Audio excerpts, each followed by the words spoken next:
You may be wondering why I'm wearing Phillies jersey and Phillies cap. It's in the spirit of Purim that I'm dressing up, and even though I've been serving Shaare Tefila congregation in the Washington suburbs for the past 25 years, I grew up in the Philadelphia area and still am a proud Philadelphia sports team fan.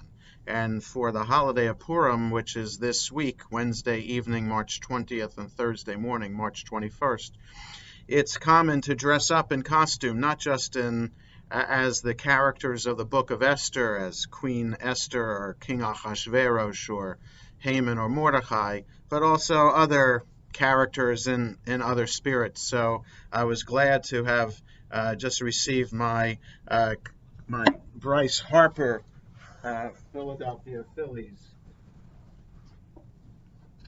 Phillies jersey, and wear this proudly to try to rile up the congregation and get them laughing and anxious about the upcoming baseball season. But the idea about dressing up on the holiday of Purim is a deeper spiritual idea.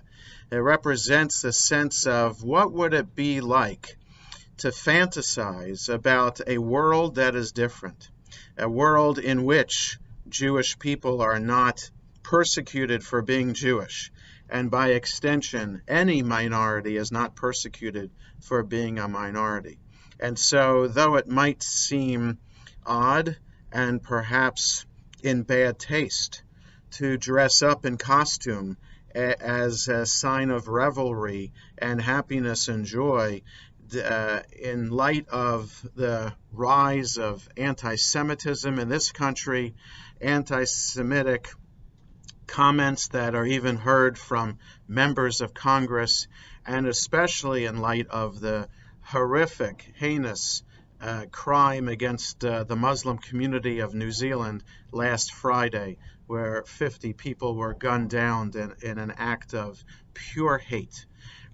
It might seem wrong to dress up, but again, the idea is Purim is that holiday that, even though it on surface it is just a fun holiday and filled with comedy, etc., it really is a holiday that reflects deep-seated history and anxiety about what it's like to be a minority and what we can do about it.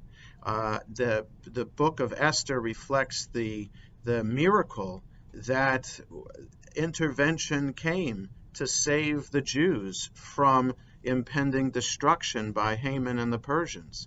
And perhaps by reading the book of Esther, we can be motivated to be that source of a miracle for other people in the world today. We as Jews have lived through persecution and despair for centuries. It is our obligation and duty to be the source of hope and inspiration and change in this world. So may the holiday of Purim be that source of inspiration for us. Chag Sameach, happy Purim holiday, and Shabbat Shalom.